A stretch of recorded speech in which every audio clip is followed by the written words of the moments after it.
It was the morning after Christmas, a time when most families were still basking in the warmth of holiday joy.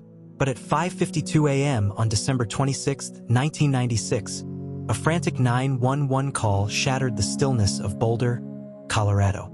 Patsy Ramsey's trembling voice reported her 6-year-old daughter, JonBenét, missing. What followed would become one of the most baffling and sensationalized murder mysteries in American history. The Ramseys lived in a sprawling 7,000-square-foot home in an upscale neighborhood. John Ramsey, a successful businessman, had recently merged his company with Lockheed Martin. Patsy, a former beauty queen, was heavily involved in JonBenét's pageant career. Their home was decked in Christmas decorations, the remnants of a joyful celebration just hours before the nightmare began. As officers arrived at the scene, the situation already felt off. The ransom note, a bizarre 2.5-page letter, was found on the staircase. It demanded $118,000, the exact amount of John Ramsey's recent bonus. The note was unusually long and filled with odd phrases, including references to the movie Speed, and strange sign-offs like, "Victory, SBTC." Patsy insisted that someone had kidnapped JonBenét. Police began searching the house but found no signs of forced entry. Still, protocol was not followed. Friends of the Ramseys were allowed to enter and roam the home freely, contaminating the crime scene. Evidence was disturbed, and critical hours were lost.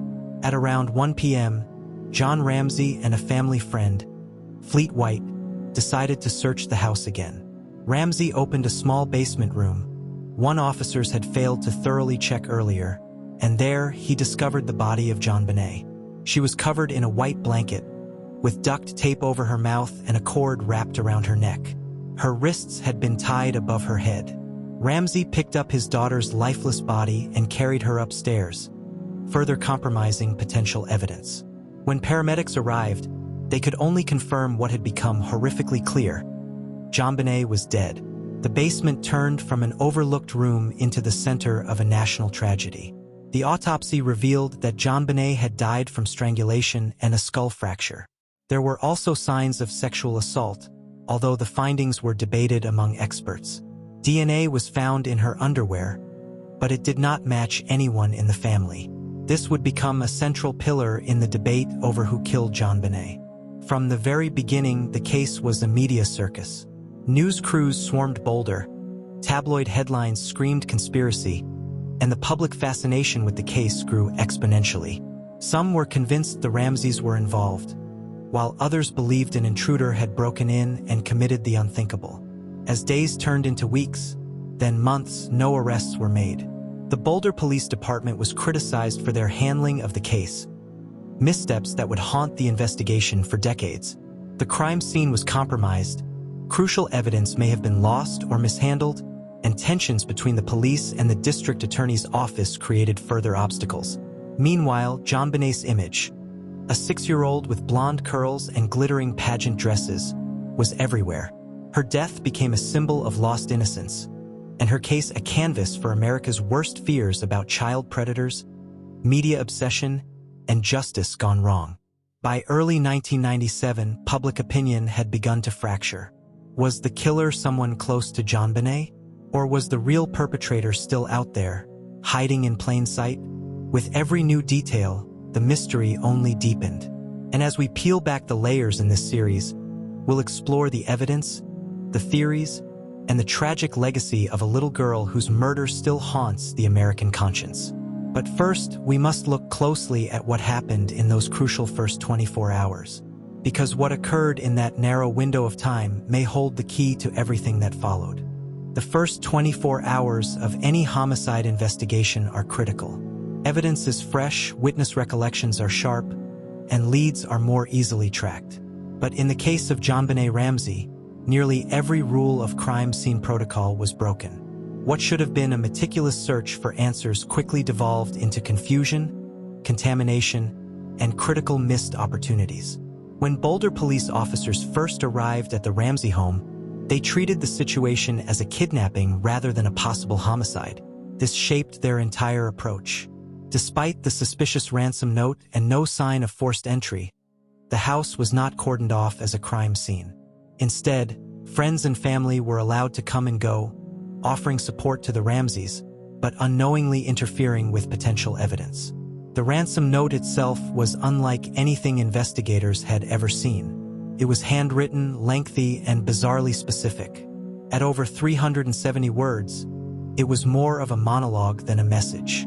Experts noted that most ransom notes are brief and to the point, but this one quoted movies used strange phrases like, "We are a small foreign faction," and requested the oddly precise sum of $118,000, the exact amount of John Ramsey's recent Christmas bonus. Even stranger, the paper and pen used to write the note were found inside the Ramsey home. Analysts determined that the note had likely been written there, suggesting the perpetrator had spent a considerable amount of time inside the house without being detected, or that the note was staged. Despite these red flags, the search of the house was casual and incomplete. Officers missed the basement room where JonBenét's body was eventually discovered. John Ramsey himself would later find her, hours after police had arrived, in a windowless storage room. By lifting her body and carrying her upstairs, he unknowingly destroyed a major part of the crime scene. Police failed to secure key areas of the home. The Ramseys' friends wandered through rooms, cleaned the kitchen, and even tidied up while investigators were still on site. These well-intentioned acts further disturbed the scene. Potentially crucial fibers, fingerprints, and DNA traces were likely wiped away or moved. Additionally, officers did not separate the family members for questioning, a standard practice in most investigations. By allowing the Ramseys to remain together, any discrepancies in their accounts could not be individually analyzed. The opportunity to catch inconsistencies in their stories was lost. Crime scene photography was incomplete. Many areas were not photographed at all, while others were poorly documented. The basement, where JonBenét was found, received very little photographic attention in the initial hours.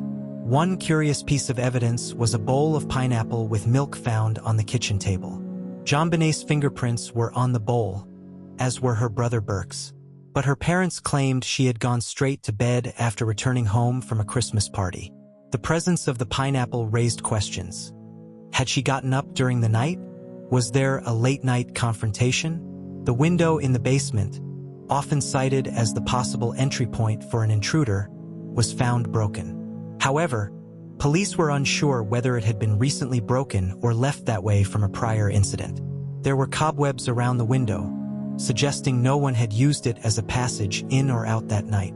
Perhaps most damning was the lack of urgency from law enforcement. A proper grid search of the home was never conducted. The idea that an intruder could have hidden in the house, written a ransom note, murdered JonBenét, and escaped unnoticed seemed implausible, especially given how little evidence of forced entry was found. Later analysis of the crime scene revealed just how much had been lost in those first critical hours. The physical evidence was compromised. The chain of custody for items was unclear, and the timeline became murkier with each passing day. Internal conflict between the Boulder Police Department and the district attorney's office further complicated matters. Police leaned toward the theory that someone in the Ramsey household was responsible. The DA's office, however, urged caution and sought to avoid a rush to judgment, fearing public backlash and legal consequences. This divide led to inconsistent messaging, disjointed strategy, and delays in pursuing viable leads. As public interest in the case exploded, so did the pressure on investigators. Media scrutiny, leaks, and armchair detectives overwhelmed the official narrative. Every mistake made by law enforcement in the early hours became ammunition for conspiracy theories, public doubt, and sensationalized coverage. Despite these failures, some clues managed to survive the chaos. DNA found on JonBenét's clothing would become a cornerstone of later developments. Yet at the time, it was a small consolation amid a sea of uncertainty. Had the crime scene been properly handled, we might be telling a different story today. But instead, we're left with a case where the truth slipped through the cracks, quite literally. In the next chapter, we turn to the people who found themselves at the center of the storm. Were the Ramseys simply grieving parents? Or was something more sinister at play? In the immediate aftermath of JonBenét Ramsey's death, public sympathy quickly began to shift. At first, the world grieved with the Ramseys, a seemingly perfect American family struck by unimaginable tragedy. But within days, the media narrative changed. The focus of suspicion turned inward. Could JonBenét's own family have played a role in her death? The unusual ransom note had already raised eyebrows. Written on a pad found inside the Ramsey home, it suggested familiarity with the family's finances and environment. The demand of $118,000 matched John Ramsey's bonus from the previous year, a fact not commonly known outside the family or his office.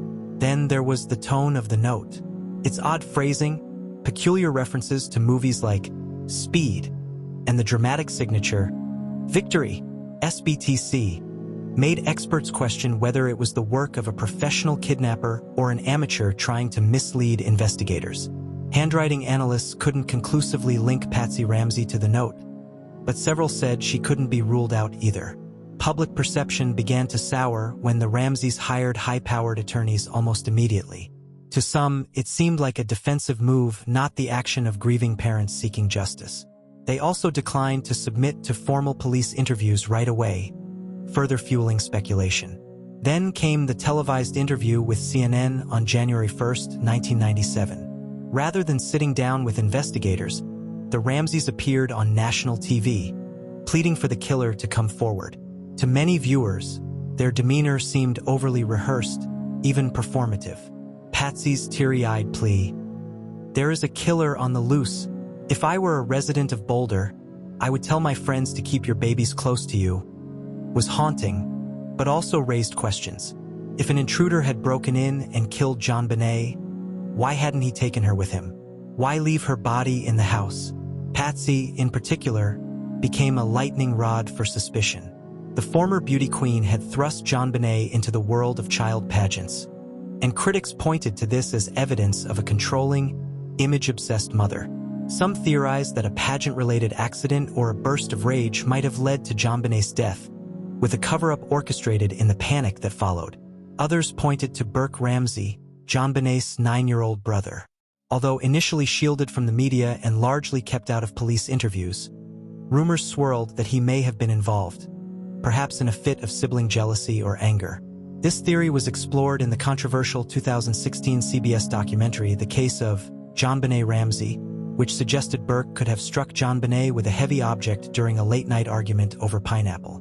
The program implied the parents may have staged the scene to protect their son. The reaction was swift. Burke filed a $750 million defamation lawsuit against CBS, which was later settled confidentially. Still, the damage was done. Burke's awkward interview with Dr. Phil, his first major public appearance in years, only intensified speculation. Viewers commented on his smiling demeanor and unusual responses, reading them as signs of something hidden. Despite years of suspicion, no member of the Ramsey family was ever charged with any crime. In 1999, a grand jury voted to indict both John and Patsy Ramsey on charges of child abuse resulting in death. However, the district attorney at the time declined to prosecute, citing insufficient evidence. In 2008, new DNA testing revealed that unidentified male DNA had been found on JonBenét's clothing. The Boulder District Attorney's Office formally cleared the Ramsey family of involvement, citing the DNA evidence as proof that an unknown intruder had committed the crime.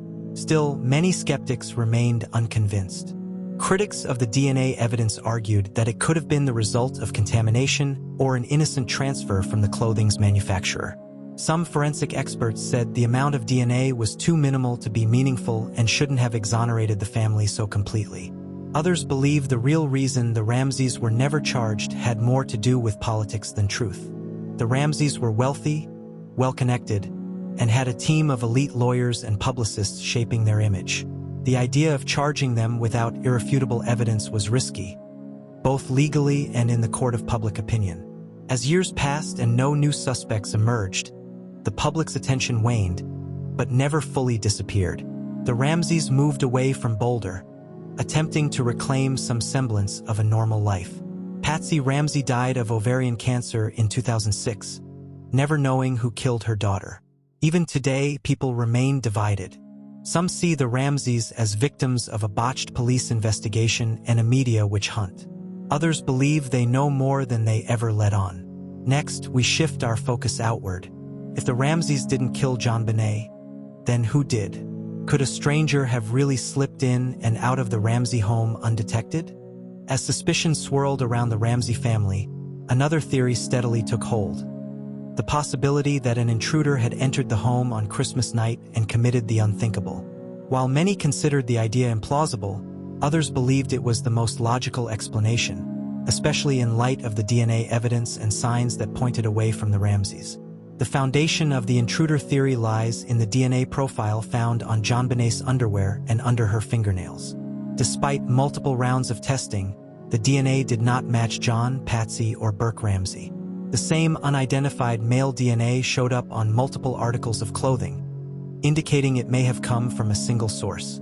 In 2008, this evidence led the Boulder district attorney to publicly clear the Ramseys, stating, "We believe that this new scientific evidence exonerates your family, but DNA alone isn't enough to solve a crime." Investigators and independent experts began re-examining the possibility that someone had broken into the Ramsey home. A key detail often cited is the broken basement window. John Ramsey admitted to breaking it himself months earlier after locking himself out.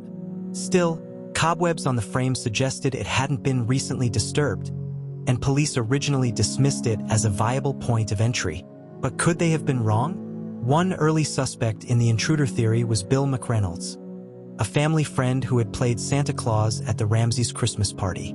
McReynolds had an unusual fascination with JonBenét and even gave her a vial of glitter as a special gift.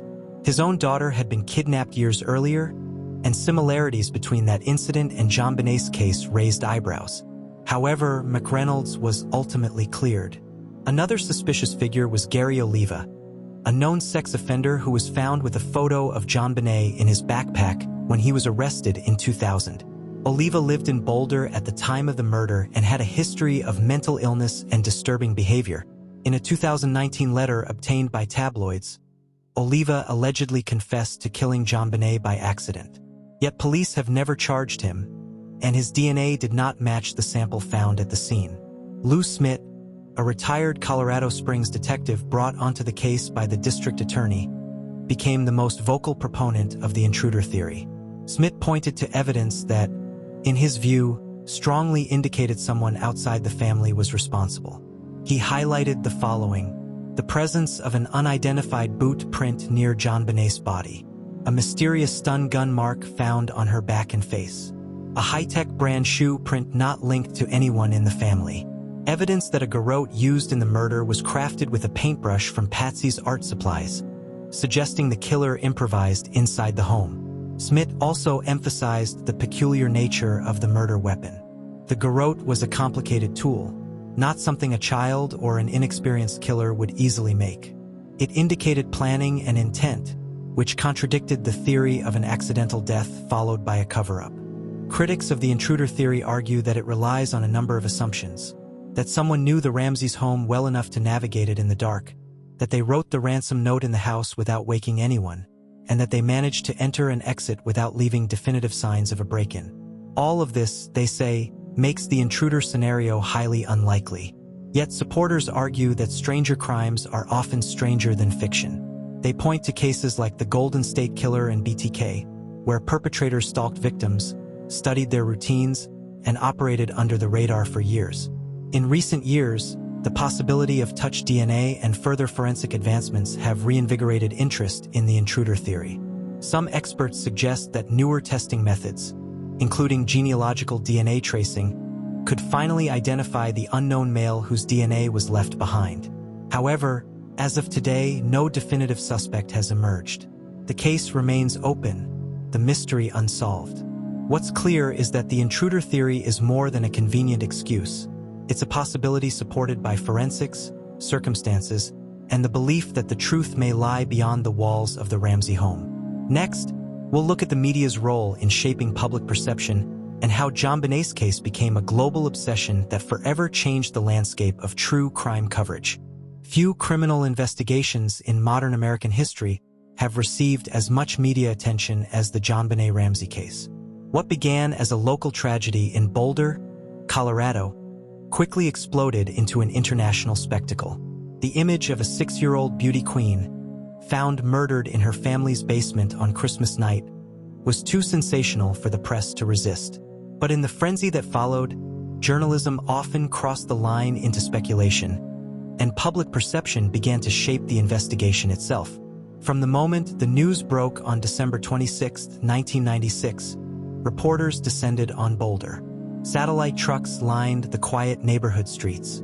National and international outlets scrambled for interviews, photographs, and any detail they could find. JonBenét's pageant photos were broadcast around the world, casting her in a strange, unsettling spotlight. These images, glitzy costumes, heavy makeup, practiced smiles, created a narrative that was as disturbing as it was captivating. Instead of focusing on forensic facts, many media outlets gravitated toward the most salacious angles.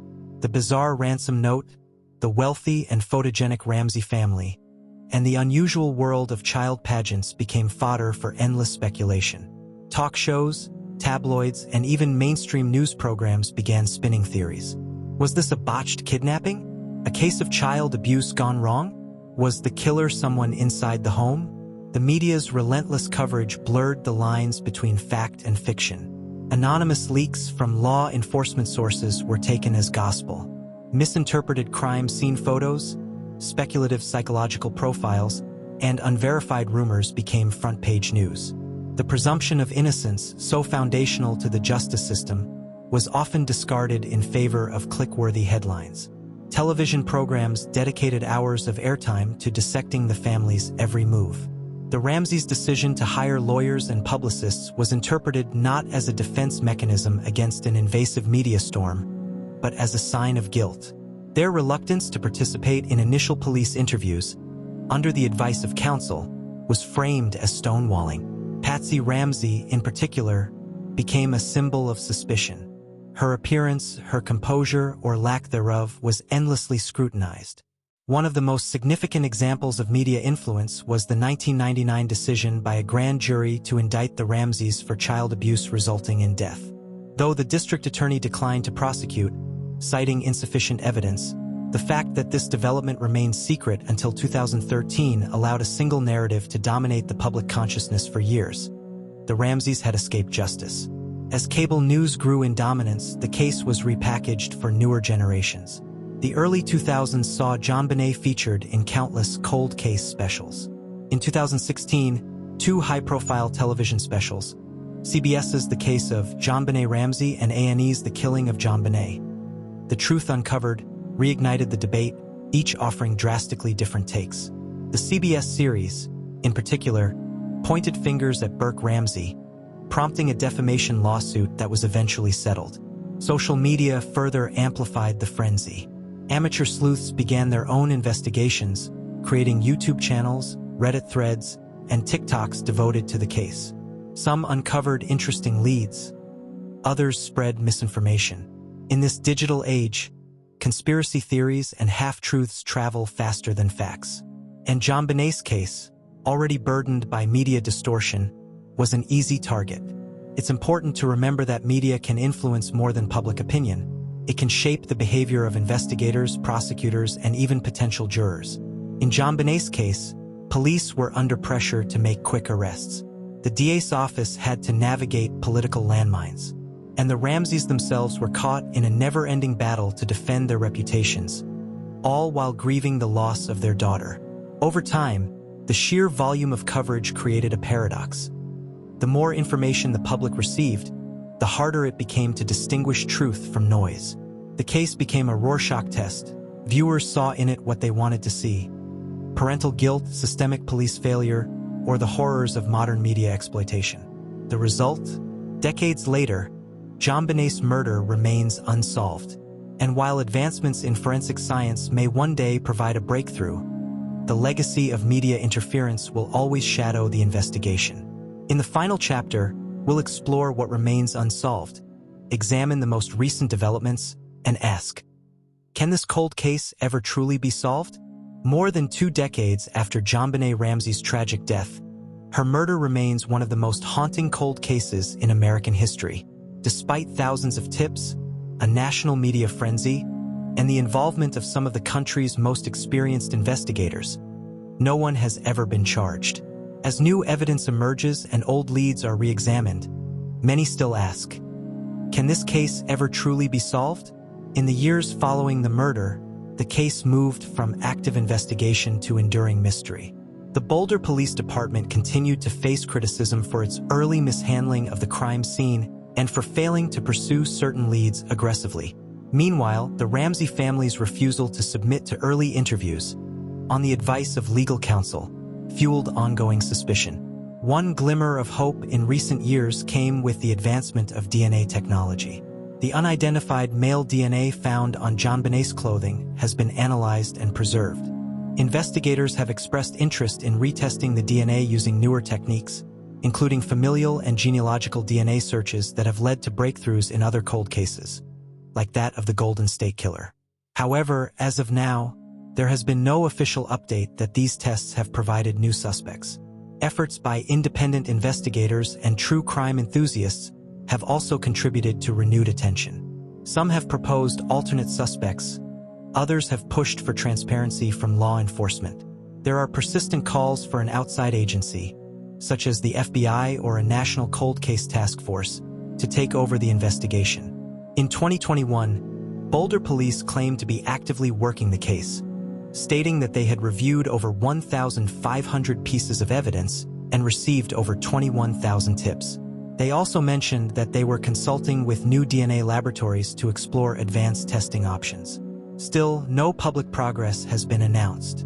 The Ramsey family has remained steadfast in their belief that an intruder was responsible. In his later years, John Ramsey continued to advocate for justice, petitioning governors and law enforcement agencies to do more.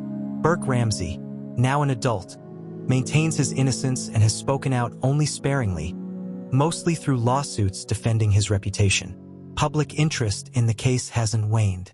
Documentaries, podcasts, and YouTube series continue to revisit the mystery, each presenting theories, suspects, and forensic analysis. Yet, as time passes, so do potential witnesses and memories. Physical evidence degrades. The chance for a clean break in the case becomes more remote. And still, the haunting questions linger. Who wrote the 3-page ransom note? Why was JonBenét found in the basement hours after police first arrived? Why hasn't the DNA led to a match in national databases? For every theory, there are gaps. For every suspect, there's a reason they were cleared. The deeper one looks into the case, the more the facts seem to blur into narrative. And that narrative, full of privilege, tragedy, media distortion, and legal missteps, has kept the case unsolved for nearly 30 years. But there is always hope. Cold cases are being solved at unprecedented rates thanks to science and technology. If JonBenét's killer is still alive, it's possible that time and persistence could one day bring justice. Until then, JonBenét remains frozen in time. A 6-year-old girl whose life was stolen on a holiday meant for joy, whose case exposed the darkest intersections of media, justice, and grief. The world may never forget her name, and perhaps one day we'll finally know who killed JonBenét Ramsey.